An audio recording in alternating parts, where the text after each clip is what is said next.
Good evening. Welcome to the One-Armed Reefers YouTube channel. I'm Lee, your host, and this is my display tank. Here bringing you another top 5 tips for reefers. Stuff that we forget, stuff that we don't think of, stuff that we don't think we need to do. So we'll start off with number 1, testing. Testing is something that we should do on a regular basis. You should have a really good schedule, take note, keep all your readings, keep it all in a log, or there's plenty of apps online now at the moment with most of the smartphones that track us aquariums for us, so every time we do a test we can put it in the app, and then when we need to we can go back and look at them. And I know what you're saying, my tank looks fantastic, why do you need to test? When your tank's looking really good, that's when you want to test, because then when things go bad, when you get a crash or it starts declining, you can look back and go, right, a month ago I was dosing this, this and this, and it were at this level. I mean, nitrates were at 55 and phosphate were at 0.02, and now they've jumped. And it gives you the ability to look and work out what's gone wrong in your system. It's also really good to have an ICP test at least once a month. Once a month keeps you in track, and then if there is out that we can't test for, or that you can't notice that's missing in the tank, you can endorse it and add it in. So testing, it's one of the things that no one really likes doing, but we really need to do it and keep on top of it. I've made a mistake many a times in the past and ended up with wipeouts because I was too cocky or arrogant to think, oh, I don't need to test, my tank looks brilliant. Anyway, so testing. Number 2, water changes. Keep on top of your water change schedule. A lot of people go for Triton, and I run Elements at the moment. And the systems that say you don't really need to do a water change. You just need to dose this stuff and away you go. Now, in sense that is true, you can get away with it. If your tank's mature enough, it will take it on board. It will take it on board, and you'll be able to work that way.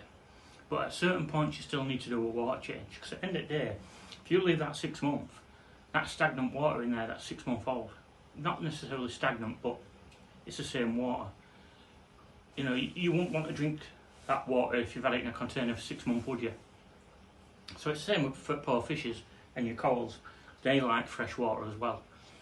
Now, watching live stream with Bearded Reef, Fishpalace, Mogsys and Jay's Real Reef on Friday night, and they had the guy from Tropic Marine. And he stated a really good thing. He says, take a picture of your tank when it looks the best during the day. Do a water change and then take a picture the next day at the same time. This will show you how much difference a water change makes. I've just done an ICP test and I'm having to do 6 20% water changes in the next week. And I must admit, the difference, because I do 15 litres a day regardless, have it all automated on the Apex system. Makes my life so much easier, and it means I actually do the water changes. The difference I've seen in my system, even just from upping that water change from 15 litres to 35, is impressive. I'll be dropping it back down once I've done my water changes. But yeah, water changes, most people think you don't need to do them. You still need to do them, even when you're in the Triton system. With Triton you need to do an ICP test every month, and they tell you what you need to dose, because obviously your elements deplenish. So certain trace elements will disappear. I'm low on nickel, so I need to dose that in mine. But it don't matter what it says on the box. It's always good to do water changes, regardless. Just not too much, not too much at once. But either way, keep on doing them. Number 3, whenever you go out to fish shops and you see something nice, whether it be a nice Sohal or Black Storm, or any of the nice corals, research them before you purchase, unless you know what that is. I made a mistake and bought a Galaxian, and it wiped out a lot of stuff in my tanks. I didn't know I couldn't put it next to other stuff. We all make these mistakes, so a bit of research don't harm anyone. 9 out of 10 shops will hold something for you while you find out. Or if you don't want to, say, oh, can I come back for that next week? I'll put a deposit on it. Then go home, research, especially with fish, because some shops quarantine, but not many do. So they're a quick turnaround. So if you turn to a shop and go, and I do this with virtually every shop I go in, oh, I really want that fish. Can you hold it for me till next week when I get paid? I'll put a deposit on it. Do that, and then you know that that fish has sat in that shop for a week and is still alive. As long as it looks healthy, as long as it's swimming around fine and eating, you're all good. It's better to quarantine your fish, and it means having a separate tank and running that for up to 6 weeks with just whatever fish you've bought in. I personally quarantine where I can. I'm one who doesn't, even though I should do. And I intend to do it when I restock next year after this tank goes out and gets swapped over. So when it comes to fish, corals or whatever else you're putting in your tank, research and make sure it's what you want. Make sure it's not going to harm the other things, like lots of fish aren't compatible together, lots of corals can't go next to each other, and there's lots of different people who give you different opinions of it. It's at the moment they're saying torches, hammers and frog spawns are all okay together. I find that you can't even put certain torches together without them killing each other. It all depends on the system and the actual animal itself. So do your research. It don't matter what they say in the shop. If it's a shop you trust, all well and good, but still, for the sake of an hour, go home, search on YouTube, this coral, what can I put it with? And then at least you've got your back covered. Not to bring down shops, a lot of shops have a lot of good knowledge, but there is shops out there that don't. So just be careful, really. Because you're going to a shop and ask a shopkeeper a question, as far as you're concerned, what he says is gospel, when, to be honest, he might not know any more than you do.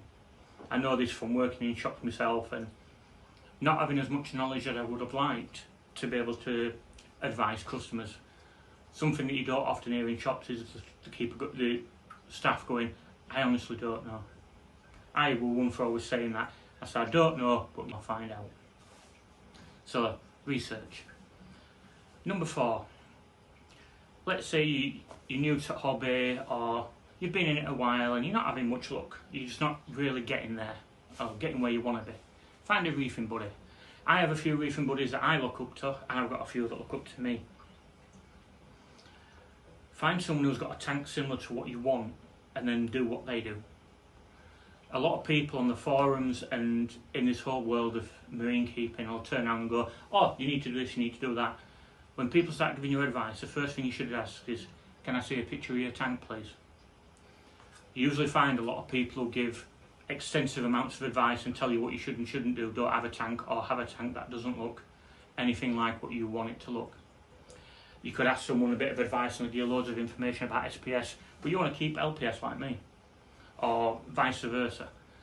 The information that you'll get is going to be different, so focus on what you want to do in the hobby, what you want to keep, and find someone who has a similar kind of system, what you want to achieve, and go with them, and they'll advise you and they'll go, well, this is what worked for me and that hasn't worked for me. It's what I've always done, and all fish keepers marine keepers want to tell you about the tank and want to show you the tank. It's a pride and joy, and the amount of money and time they spend on it, they're going to want to brag and show you and go, I've got this, I've got that, I've got t'other. So find a reefing buddy and get them to help you get to where you want to be. And when it comes to your tank, for number 5, patience. Nothing ever happens good in this hobby fast. It's all about a time. And it's like going back to the testing. If you start having an issue in your tank, it's too late. If you start seeing it, it's too late. You should have been testing. Now, if you'd have been testing, you may have picked up on this issue. If not, you can look at your results now and go, oh, well, what would I like in 3 months' time? 3 months prior. Because you usually find when a problem starts showing itself, it started months ago. And if you're on top of your testing, you can stop these problems from happening. All part of the patience of the hobby.